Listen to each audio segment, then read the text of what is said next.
من 5 سال شد زندگی من همه وقت علاقه جنسی با شوهر درد و ورز.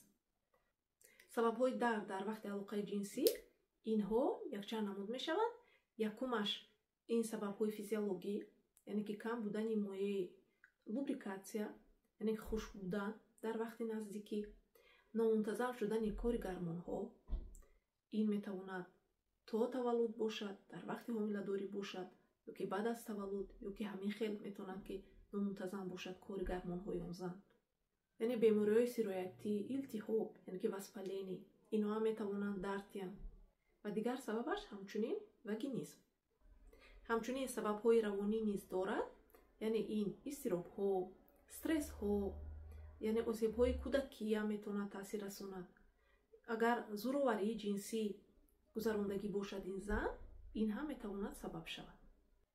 و همچنین خصوصیت های آناتومی، شاید این زن در یکم بیماری های زنونه نمیدونم میوما و کیست و همه چیزها هم اگر در زن باشد، این هم میتواند درد دهد. پس چیکار باید کنیم؟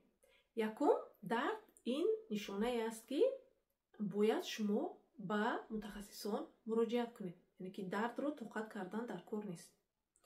یعنی حتما از تشخیص گینکولوگ، اندوکرینولوگ و روانشناس گذارید.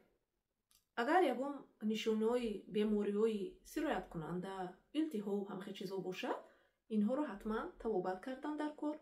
و اگر سببش این گویم که آسیب‌های روانی باشن، با روانشناس کار کردن در کار. شما چی فکر دارید در این باره؟ آیا چون این حالت رو شما دچار آمادگی هستید؟ و زیر این ویدیو بنویسید، لایک و پادپیسکا رو فراموش نکنید.